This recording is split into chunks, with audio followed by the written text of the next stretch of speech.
Mag-asawang sina Jessie Mendiola at Luis Manzano, muntik maghiwalay noon.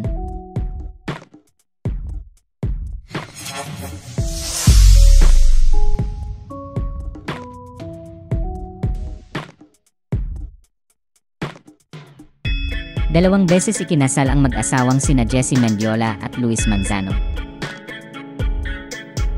Ang una ay ang civil wedding nila sa The Farm sa San Benito, Batangas noong February 21, 2021 at ang pangalawa ay ang church wedding nila sa isang simbahan sa Coron, Palawan noong February 15, 2024. Kamakailan ay nag-upload ng vlog si Jessie sa kanyang YouTube channel.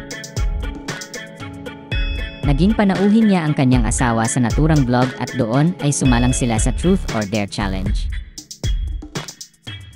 Isa sa natanong sa aktres ang tungkol sa muntik-muntikan na nilang paghihiwalay noon ng kanyang asawa. Tanong kay Jessie, describe the time you almost broke up with your spouse.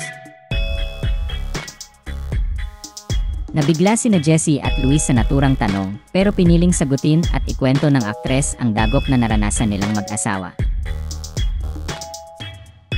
Kwento ng aktres, kakakasal lang nila ni Luis noon nang mapansin niya ang ilan sa mga kaibigan ng kanyang asawa. Ayon sa kanya, naramdaman niyang may masama umanong intensyon ang ilan sa mga ito kay Luis kaya't sinabi niya ang kutob niya sa kanyang asawa. Anya, kakakasal lang namin noon actually, mga 1 year pa lang kaming kasal noon. Kinasal kami, tapos the next day, inaway-away ako nung tao na yon. Kaya pala galit na galit siya sa akin, kasi may tinatago pala siyang sikretong karumal-dumal na malala. So, doon ko naamoy na parang, may something itong taong ito. Bakit galit na galit siya na kinasal kami? Ibinahagi ni Jessie na agad daw niya itong ipinaalam sa kanyang asawa.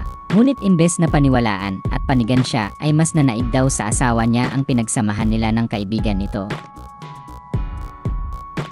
Dagdag pa niya, nang makapag-usap sila ng masinsinan ay doon raw niya napagtanto na hindi pa handa ang kanyang asawa na bumuo ng sariling pamilya dahil hindi pa siya nito kayang piliin, unahin, at ipagtanggol. Hindi tinukoy ni Jessie Mendiola kung sino ang mga kaibigan ni Luis Manzano at kung ano nangyari nung panahong iyon. Inamin din ng aktres na dumating na rin daw sa punto noon na nag-isip siya kung ipagpapatuloy pa niya ang relasyon nila ng kanyang asawa o hindi na.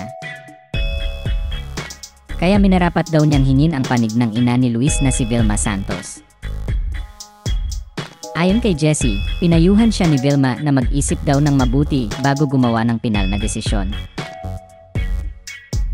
Kwento pa ng aktres, makalipas ang ilang araw ay tila nahimasmasan umano ang kanyang asawa at humingi ito ng tawad sa kanya. Sa huli ay piniling manatili ng aktres sa piling ng kanyang asawa dahil sa pagmamahal niya rito. 3 taon nang mag-asawa sina Jessie Mendiola at Luis Manzano at mayroon na rin silang isang anak.